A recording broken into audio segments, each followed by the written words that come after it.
Botafogo lá em Ribeirão Preto, conquistando a sua primeira vitória, e foi com um golaço de Rafael Veiga que veio essa vitória do Palmeiras, mas existem alguns aspectos que podem preocupar, talvez seja uma palavra forte, mas o Palmeiras tem a decisão logo da Supercopa, vai enfrentar o Flamengo, mas alguns aspectos que podem deixar o palmeirense em alerta. Ainda assim, os primeiros 3 pontos, a primeira vitória, né? O Palmeiras tinha somado 1 ponto na estreia, veio diante do Botafogo em Ribeirão Preto. Pelo menos dá aquela acalmada, né Mauro? Depois do empate 0-0 aqui na arena, em sua casa, na casa do Palmeiras, veio a vitória lá em Ribeirão, no interior. Boa noite, Paulo, companheiros, um abraço ao fã de esportes que está conosco. Sei não, até o intervalo não tinha acalmado nada não, o torcedor estava nervoso. O Botafogo foi muito melhor no primeiro tempo, né? Perdeu por causa da qualidade técnica do chute maravilhoso, esse maravilhoso do Rafael Veiga, né? Voltando aos velhos tempos, que eu não tenho dúvida que ele vai voltar a jogar aquele grande futebol, tá? Ficou muito tempo parado e a gente falou muito do Gustavo Scarpa no ano passado, tal, porque o Rafael machucou e o Gustavo realmente assumiu, né, a condição ali de mentor do time e tal, mas é um papel que o Rafael fazia tão bem que muita gente o queria na seleção brasileira. Mas enfim, agora tem 2 problemas aí, eu acho que o maior até é o do Danilo mesmo, substituí-lo ainda. O Jailson não foi bem no primeiro tempo, aí o Abel tentou o Atuesta no segundo, que foi melhor do que o Jailson porque ele se apresentou um pouco mais para ajudar a turma da frente, e o Palmeiras realmente melhorou no segundo tempo. Primeiro tempo é que o Everton foi o cara do jogo, né? Fez grandes defesas e tal, mas não, a coisa equilibrou e tal. E lembrando que tem também assim uma diferença física muito grande, né? Uma das informações é que o Botafogo está treinando desde 19 de novembro. Isso aí, na hora que você vai para uma dividida, que não entra muita parte técnica, é só a física mesmo, isso faz diferença. Mas enfim, que bom, né? Que os 2 ganharam, que vão para o clássico e tal, dá uma animada nos 2 e não tem muito esse papo de injustiça. Depois a gente vai falar do São Paulo também, passou um sufoco e tal, mas enfim, ganhou.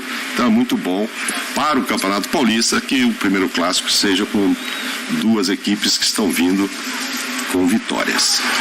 Leonardo Bertozzi, tudo bem, Léo? Tudo bem, Paulo? Boa noite, companheiros, boa noite ao fã de esportes.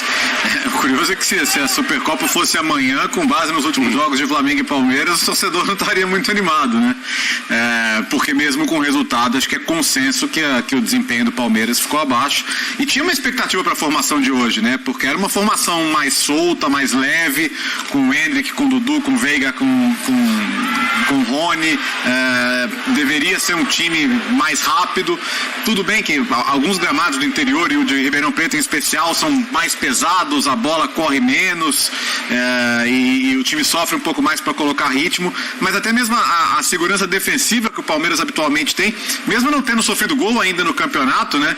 Hoje foi uma coisa muito circunstancial, porque o Botafogo teve as chances, teve bola que passou raspando, teve bola que quase entrou, teve bola que o Everton teve que trabalhar, o Salatiel deu todo o trabalho ali para a defesa do Palmeiras e o Osman. Então, de positivo, hoje o palmeirense tira o resultado. Com base no que o Abel falou antes do jogo, e o Abel está subindo o tom em relação à questão dos reforços, não sei nem se ele vai se incomodar com o fato do desempenho não ter sido ótimo. Especialmente no setor que a gente está discutindo, desde a possível venda do Danilo agora concretizada, que não achou uma solução. E o jogo de hoje ajudou a reforçar essa ideia, né? A saída do Jailson mesmo fala um pouco disso. Eu acho que o Atuesta é um jogador que em determinado tipo de jogo pode ser útil vindo do banco, mas não é uma solução definitiva também. Então, estou curioso para ouvir o Abel, porque eu acho que é melhor falar ganhando, né? Porque não fica parecendo que é desculpa, não fica parecendo que é um subterfúgio para nada, mas eu tenho a impressão de que é mais um desses jogos que vão dar para o Abel aquela confiança a mais para bater na mesa e cobrar investimento, né? O jogo terminou, Paulo Calçade, com 22 finalizações do Botafogo, 3 certas, 9 para fora e 10 travadas, e 13 do Palmeiras, 9 a menos. Foram 6 certas, o Palmeiras foi mais eficiente para acertar o alvo, 5 para fora e só 2 finalizações travadas. Boa noite, né? Tem dois lados aí, o lado do Botafogo e o lado do Palmeiras. O Botafogo ganhou da Portuguesa fora de casa, hoje até é um pouquinho mais organizado, na minha visão, do que aquele confronto que ganhou da Lusa, porque pegou um outro tipo de adversário, teve um comportamento, assim, uma dedicação ótima do jogador. Isso é muito claro no campeonato, nos estaduais, quando você tem um time de jogadores que estão buscando a grande oportunidade, a oportunidade de ter mais meses no ano e não ficar nos estaduais, porque o estadual, quando termina, ele gera... Ele desemprega muita gente no Brasil todo, né? Então o jogador está buscando um calendário maior para ele também, isso é importante.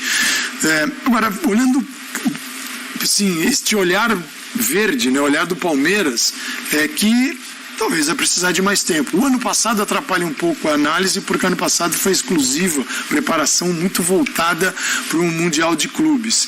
Então, você não está no presente, no dia a dia, isso não é mais permitido. Então, o Abel pode ter optado por um caminho no ano passado e um caminho diferente nesse daqui, na preparação. Ele pode estar olhando mais para os compromissos ao longo do ano do que para algo neste início. Então, como é o planejamento da pré-temporada? E é uma pré-temporada inédita, olhando para os últimos anos, que ela tem quase um mês. Isso já é uma grande novidade. Por acaso, a Copa do Mundo atrapalhou muita coisa, mas ajudou aqui. Não se encante com isso, não acredite que vai ser assim, porque no ano que vem piora. Mas o Palmeiras você pega o Palmeiras, pega o São Paulo, a gente viu o Flamengo ontem, você encontra travas. E o Palmeiras vai, a exemplo de todos os outros, como o São Paulo, para o final de semana, terceiro jogo em uma semana. Então, vamos tomar um pouquinho de cuidado. O que tem sentiu o Murilo hoje, zagueiro, não estava tão à vontade. Fora de sintonia estava bem. Um pouco. O Jailson, volante, ele entrou no lugar ele estava ao lado do Jailson, né? Do Zé Rafael, a dupla de volante, entrou no lugar do Danilo. Isso mexe muito com a equipe, porque ele ficou muito tempo fora. O volante é aquele jogador que precisa mapear não é fácil jogar nessa função, porque você enxerga todo um jogo que está à sua frente. Ainda mais como o Danilo. Mas você tem suas costas também. E teve um lance que chamou a atenção no primeiro tempo, talvez ali tenha motivado o Abel a tirar, que ele perde uma bola sozinho e por pouco o Botafogo não faz o gol. Então vai demorar para o Jailson entrar numa condição boa para substituir o Danilo. Aí o Gabriel Menino, é outra história. O Palmeiras precisa de contratação? Sem dúvida. O Palmeiras fez o caixa. O Palmeiras abasteceu o caixa para 2023, 2024. Eu até conversava com o nosso Dimas, com o PD que comanda, o Pepe Guardiola aqui do nosso programa, nosso treinador. Aliás, é o cara que fala aqui no meu ponto, diz que você está indo muito bem. Estou indo muito bem. Obrigado, Pepe. Acabou de falar. Importante. Os pagamentos vêm parcelados, Paulo, mas o Palmeiras tem uma previsão de caixa superior a todos os outros nesse momento ao futebol brasileiro. Mas precisa usar um pouco. Porque senão, esse ano, aquele ano do Abel bufar, chiar, mandar todo mundo para aquele lugar, porque vai piorar a temporada e não vai chegar jogador. Claro que para o Palmeiras os jogadores estão mais caros agora. Sim. Quem tem o cofre carregado, Scarpa, Danilo, Hendrick. Tá muito. O Scarpa foi sem. E só para encerrar aqui, sem o Scarpa, sem o Danilo, você pega o Jailson com o Zé Rafael, ainda é uma dupla desentrosada. Início da temporada, o Palmeiras ficou esvaziado pelo centro do campo, mas ganhou o jogo com um golaço daquele que não chutou pro gol. Ele colocou a bola no ângulo. E de longe, hein? De longe, é um pouquinho diferente de chutar pro gol. Ele despejou a bola no ângulo. É ali que eu vou mandar. Sabe aquela brincadeira de acertar a camisa? É mais ou menos isso que ele fez. Acertou a camisa no Botafogo.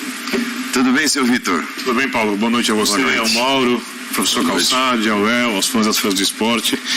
Eu acho que segundo jogo, Campeonato Paulista, treinador, sem dúvida, jogadores importantes. A única coisa que fica clara, e ela nem é definitiva, é que o Palmeiras tem mais dificuldade, obviamente, sem o Gustavo Scarpa e sem o Danilo, de se impor a partir do jogo mais com a bola.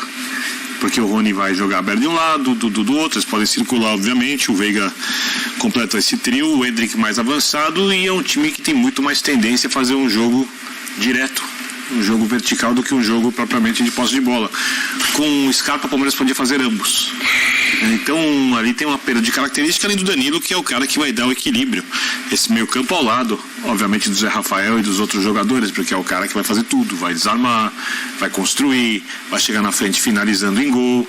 É o cara que quando o Palmeiras não tinha ou quando não jogava tão bem, o time sentia um pouco, jogava bem, óbvio, time muito bem treinado, muito forte, mas quando o Danilo estava bem, o Palmeiras era mais forte ainda, e o Palmeiras não tem esse jogador em tese no elenco, e não é certo da gente e até por parte do torcedor esperar que o treinador tire outro coelho da cartola e consiga resolver isso sem uma contratação ou sem algum jogador, nem que seja outro tipo de jogador com outro perfil, para que ele faça coisas diferentes da que o Palmeiras fez ano passado, quando foi campeão brasileiro e quando podia ter chegado ao final da Libertadores.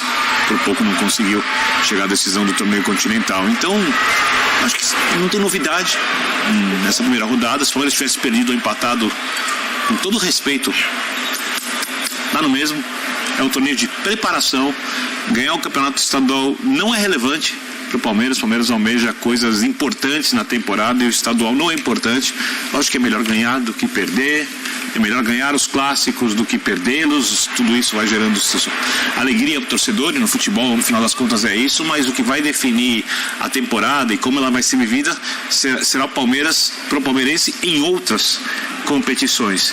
Então acho que esse começo ele é bem previsível. Eu só espero que nos próximos jogos, não no clássico, mas depois dele, que o Palmeiras use mais jogadores jovens, que o Abel varie mais para tentar melhorar o futebol de alguns jogadores, Flaco Lopes, Atuesta, quem sabe o Navarro. Sou um pouco descrente com o Navarro, sou mais crente com o Flaco Lopes, o próprio Hendrick continuar jogando, para que os jogadores cresçam bastante durante o estadual e cheguem mais fortes quando o Palmeiras tiver os campeonatos que realmente valem. Ele incorporou 7 jogadores da base, né? Mas assim, a gente não imagina que quantos vão ser usados. No time titular agora, de cara, acho que nenhum.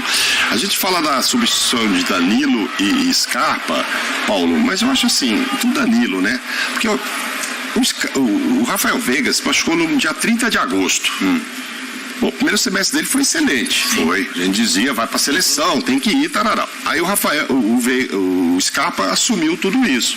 Mas acho que com a volta do Veiga, ameniza o problema de perder o Scarpa ali, né? Ali é o Veiga que vai fazer esse cara, o Veiga porque o Rony vai continuar do lado do outro, e agora tem o Hendrick ali, né? Tô até imaginando assim, se tivesse o Scarpa aí agora, ia jogar do quê? Em qual posição? Com o Danilo aí, o Scarpa se tivesse voltado. O Rony seria esse centroavante e o Hendrick seria reserva. Tá, exato, mas é o que todo mundo tá querendo ver, a joia, né? O menino. Então, assim, entre aspas, seria um problema bom, mas seria um problema, né? Vou ter que tirar o Hendrick. É difícil de substituir. Eu acho que é o Danilo. E aí é o seguinte, eles arrumaram um pelo mesmo preço, o Jean Lucas, 20 por 20. Ah, bom, mas aí valia a pena se desfazer do Danilo para trazer um que não estava encaixado pelo mesmo preço? Não. E tem o Mateuzinho, né? Isso que tá para vir, poderia vir pela metade do preço, 10, né? Vendeu por 20, 17, 18. É ali que eu acho que precisa arrumar. Porque se você olhar o jogo hoje, eu estava vendo os números, você andou mostrando números, né? O Botafogo finalizou mais nos 2 tempos, mesmo o goleiro Rafael aparecendo mais no segundo tempo, o Palmeiras melhorando. Mas o Hendrick chutou uma bola no gol, o Dudu não chutou nenhuma no gol e o Rony não chutou nenhuma no gol. O Palmeiras não jogou bem. É muito pouco, você entendeu? Para essa não é importante, força, mas não jogou bem.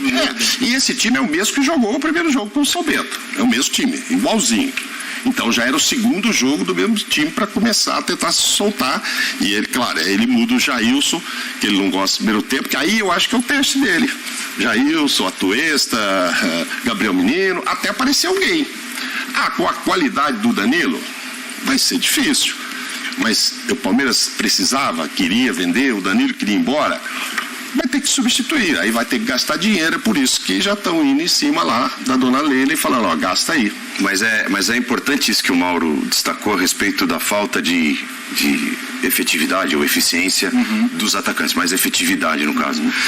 Porque o Palmeiras vive uma nova configuração com a entrada do Hendrick, né? Sim. Porque conforme os centroavantes que o Palmeiras teve no seu elenco em anos recentes não se acertavam, não mostravam potencial, não se firmavam como titulares, Conforme isso foi acontecendo, mais o Rony foi ganhando espaço como centroavante e mais foi se destacando como centroavante. E agora existe uma nova configuração, porque ele volta para o lado, o Dudu segue do outro e existe um centroavante, que é a joia. E hoje muitas vezes o Palmeiras com a tendência, vou dizer até o vício, de pular o meio campo, né? Então muita bola direta, o Birner levantava o ponto, acho que é um time feito mais para jogar em velocidade, ainda mais tendo o Dudu e o Rony dos lados. Mas quantos são os adversários que vão oferecer isso ao Palmeiras, né? São poucos. Então, o Palmeiras o Palmeiras viveu essa construção da era Abel, de um time que só dependia de jogar no contragolpe para um time que conseguia se impor e conseguia até jogar de maneiras diferentes no auge ali da sua condição, que eu considero que foi no primeiro semestre do ano passado. Mas se você vai ter Dudu e Rony dos lados, é natural que você queira jogar mais direto, que você queira atrair o adversário para buscar o espaço, mas nem sempre vai ser possível. E aí, a qualidade da sua saída de trás tem que ser boa. Hoje o Marcos Rocha, que muitas vezes vem fazer saída, foi mal, não foi bem. Muitas vezes o Palmeiras teve que forçar o passe justamente porque quando o Botafogo subia para pressionar, conseguia dificultar a saída de bola do Palmeiras. Então são coisas que tem que se ajustar aí. Claro que com a condição física melhorando, a tendência é tudo isso melhorar. Mas hoje acho que eu percebi assim, a bola passou pouco no meio campo do Palmeiras. E acho que isso faz falta para um time que precisa se impor sobre os adversários. Claro que quem está fora sempre vai fazer mais falta. Afinal de contas, você não pode mais trazer de volta, você fica pensando, né? Mas o Mauro citou o Scarpa, né? O Scarpa, quando o Veiga se contunde, o Scarpa, que fica com a vaga ali, porque os dois juntos eu acho que seria a melhor versão do Palmeiras. Sim. E assim, ganhou, por exemplo, título Libertadores sobre o Flamengo com os dois juntos. E o Scarpa fazendo outro papel. O Scarpa cumpria funções táticas dentro do jogo muito importantes, fora daquele papel central do meia, que ele assume quando o Veiga se contunde. Exato. Se fosse o que nós não vimos de agosto para cá foi o Palmeiras com o Veiga e sem o Scarpa. Foi com o Scarpa e sem o Veiga. Isso. E agora é um Palmeiras que não vai ter mais essa possibilidade. Então, isso muda um pouco a configuração do Palmeiras que nós nos acostumamos. E quando o Abel quando chega, ele está ali, né? No manual do treinador português, né? Mexe em tudo, troca todo mundo. Disse que o Scarpa poderia ir para a seleção de lateral esquerdo, hein? Lembra? Falou o nome do homem, Abel Ferreira falando. Muito obrigado por assistir o nosso vídeo. Se você gostou, então não se esqueça de inscrever no canal e deixar o seu like, para ficar por dentro sobre o mundo do futebol e ajudar para o crescimento do canal, para produzirmos mais vídeos para você que é amante do esporte.